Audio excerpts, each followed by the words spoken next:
એક તુલસી પાસે આ ભૂલો ન કરો. શૂઝ અને ચપ્પલ ક્યારે તુલસીના છોડ પાસે ન રાખવા જોઈએ.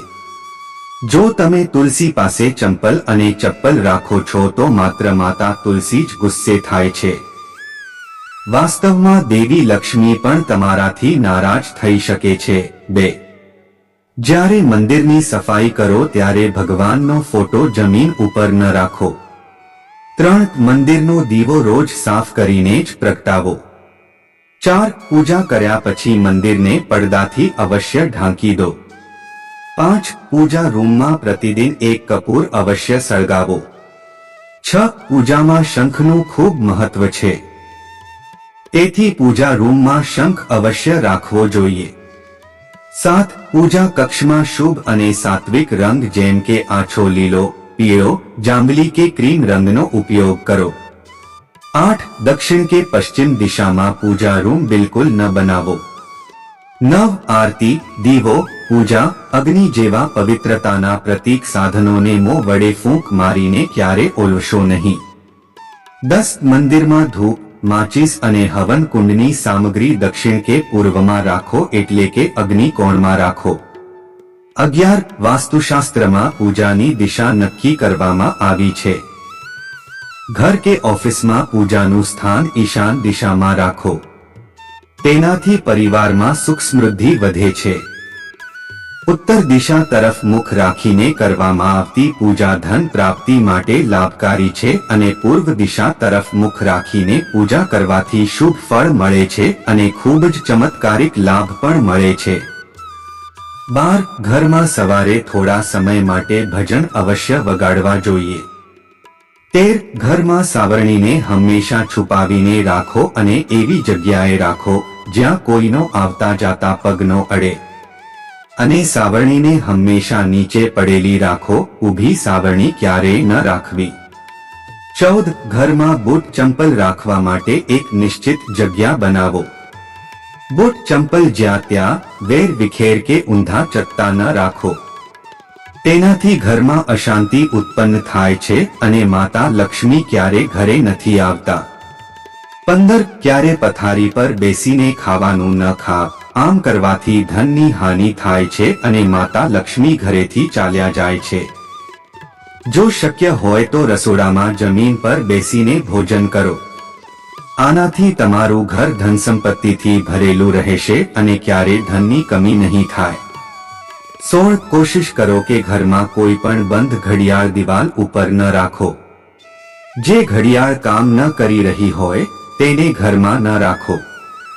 17. નવી સાવરણીનો ઉપયોગ હંમેશા શનિવારે જ કરો. 18. ઘરમાં ક્યારેય કરોળિયા ન થવા દો, નહીતર ભાગ્ય અને કર્મ બંને બગડવા લાગશે અને દરેક કામમાં બાધા આવવા લાગશે. 19. આ વાતનું ધ્યાન રાખો કે કોઈ પણ રૂમમાં જો બીમ બનાવી હોય તો તેની નીચે ક્યારેય બિસ્તર ન લગાવો. તેનાથી ઘરમાં નકારાત્મકતા વધે છે. આવામાં કોશિશ કરો બીમ ઉપર કોઈ પણ વસ્તુ ન રાખો. ત્યાં બેસવું કે સૂવું પણ ન જોઈએ. 20. જો તમારા ઘરનો કોઈ સદસ્ય હંમેશા બીમાર રહે છે તો ઘરમાં મીઠાના પાણીથી પોતું કરો. તેનાથી ઘરમાં નેગેટિવિટી દૂર થાય છે, સાથે જ પોઝિટિવ એનર્જીનો સંચાર થાય છે. 21. વાસ્તુ અનુસાર સ્વસ્થ જીવન અને લાંબા આયુષ્ય માટે તમારે હંમેશા દક્ષિણ દિશા તરફ માથું અને ઉત્તર દિશા તરફ પગ રાખીને સૂવું જોઈએ. આ દિશામાં માથું રાખીને સૂવાથી વ્યક્તિને ધન, સુખ, સમૃદ્ધિ અને કીર્તિ પ્રાપ્તિ થાય છે. 22. જો તમારા ઘરમાં વધારે દવાઓ છે અને તેમાંથી ઘણી દવાઓની તમારે તેની જરૂર નથી તો તેને ફેંકી દો. જો આમ ન કરવામાં આવે તો આ દવાઓ બીમારીને આમંત્રણ આપે છે. 23. પૂર્વ દિશા તરફ માથું રાખીને સૂવાથી સ્મૃતિ, એકાગ્રતા અને સ્વાસ્થ્ય સારું રહે છે અને મનુષ્યની આધ્યાત્મિક વૃત્તિ વધે છે. વાસ્તુશાસ્ત્ર પ્રમાણે છાત્રોને ખાસ કરીને સ્મૃતિ અને એકાગ્રતા વધારવા માટે પૂર્વ દિશા તરફ મોઢું રાખીને સૂવું જોઈએ.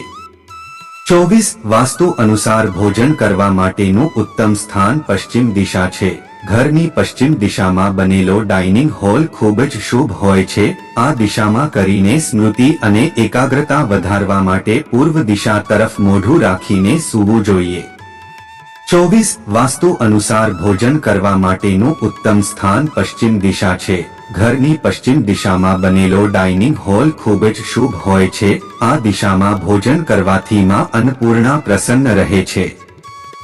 25 વાસ્તુશાસ્ત્ર પ્રમાણે પશ્ચિમ દિશા તરફ માથું રાખીને સૂવાથી પણ તમને ફાયદો થાય છે, કારણ કે આ દિશા પ્રસિદ્ધ, પ્રતિષ્ઠા અને સમૃદ્ધિમાં વધારો કરે છે. 26 આ પણ ધ્યાન રાખો કે ભોજન કક્ષની સામે ઘરનો મુખ્ય દરવાજો અથવા તો શૌચાલય ન હોવું જોઈએ, નહીંતર માનસિક કષ્ટ રહે છે. 27 દક્ષિણ અને ઉત્તર દિશા તરફ મુખ રાખીને ભોજન બિલકુલ ન કરો. આ સેહતની દ્રષ્ટિએ બિલકુલ સારું નથી. 28 રસોડામાં પીવાનું પાણી ઉત્તર પૂર્વ દિશામાં રાખવું જોઈએ. 29 રસોડામાં ગેસ દક્ષિણ પૂર્વ દિશામાં રાખવો જોઈએ. 30 રસોડામાં પાણી અને આગ ક્યારે એકબીજાની પાસે ન રાખવા જોઈએ. 31 રસોડામાં જો સાવરણી, પોતું અથવા તો કોઈ પણ સફાઈનો સામાન રાખો છો તો તેને નૃત્ય કોણમાં રાખો. 32 રસોડામાં કિચન સ્ટેન્ડની ઉપર સુંદર ફળો અને શાકભાજીના ચિત્ર લગાવો. અન્નપૂર્ણા માતાની તસવીર પણ લગાવો, તેનાથી ઘરમાં બરકત બની રહેશે. 33 કીડી, વંદો, ઉંદર કે અન્ય પ્રકારના જીવજંતુ કિચનમાં ફરતા હોય તો સાવધાન થઈ જાવ, તે તમારા સ્વાસ્થ્ય અને બરકતને ખાઈ જશે. કિચનને હંમેશા સ્વચ્છ અને સુંદર રાખો. 34 ભોજન સૌથી પહેલા અગ્નિને અર્પણ કરો, કેમ કે અગ્નિ દ્વારા પાકેલા અન્ન ઉપર સૌથી પહેલો અધિકાર અગ્નિનો હોય છે. 35 ભોજન કર્યા પછી થાળીમાં હાથ ક્યારેય ન ધોવા જોઈએ. 36 ભોજનની થાળને ક્યારેય પણ જમીન ઉપર ન રાખવી જોઈએ. થાળીને હંમેશા ચટાઈ અથવા તો ટેબલ પર સન્માથી રાખો, પછી જ ભોજન કરો. 37 પિત્તળના વાસણોમાં ભોજન કરો. તાંબાના વાસણમાં પાણી પીવું અત્યંત લાભકારી હોય છે. 38 રાત્રે ચોખા, દહીં અને સત્તુનું સેવન કરવાથી દેવી લક્ષ્મીનો અનાદર થાય છે, અતઃ સમૃદ્ધિ ઈચ્છે છે તથા જે વ્યક્તિઓને આર્થિક કષ્ટ રહે છે તેઓએ આનું સેવન રાતના ભોજનમાં ન કરવું જોઈએ. 39 રસોડાના નળમાંથી પાણી ટપકવું એ આર્થિક સંકટની નિશાની છે. એટલા માટે જો રસોડાના નળમાંથી પાણી ટપકતું હોય તો તેને જલ્દી જ સારું કરાવી નાખો. 40 ભોજન કરતા પહેલા પૂર્વ દેવતાઓનું આહ્વાન કરવું જરૂરી છે. ભોજન કરતી વખતે વાતચીત કે ક્રોધ ન કરવો જોઈએ. પરિવારના તમામ સદસ્યોની સાથે બેઠીને ભોજન કરો. 41 વાસ્તુ અનુસાર જો ઘરમાં વાસ્તુદોષ હોય તો ઘરમાં અખંડ રામાયણનો પાઠ કરવો જોઈએ. સાથે જ ઘરના ઉત્તર પૂર્વ દિશામાં માટીનો એક કલશ રાખો. આ વાતનું ધ્યાન રાખો કે કલશ ખંડિત ન હોવો જોઈએ. જ્યારે રામાયણ સમાપ્ત થઈ જાય ત્યારે કલશનું પાણી તુલસીના કુંડામાં રેડી દો. તેનાથી ઘરના વાસ્તુદોષ દૂર થાય છે. 4 ધાર્મિક માન્યતા અનુસાર તુલસીની પાસે શિવલિંગ રાખવાનું ટાળવું જોઈએ, કારણ કે તુલસીનો છોડ ભગવાન વિષ્ણુને ખૂબ જ પ્રિય માનવામાં આવે છે. તેથી ભગવાન શિવ સાથે સંબંધિત વસ્તુઓની પાસે તેને રાખવાનું ટાળવું જોઈએ. શાલિગ્રામને તુલસી પાસે રાખવાથી પણ શુભ ફળ મળે છે. તો મિત્રો, તમને આ વિડિયો પસંદ આવ્યો હોય તો વિડિયોને લાઈક કરી ચેનલને સબસ્ક્રાઇબ કરવાનું ભૂલતા નહીં. જય માતાજી.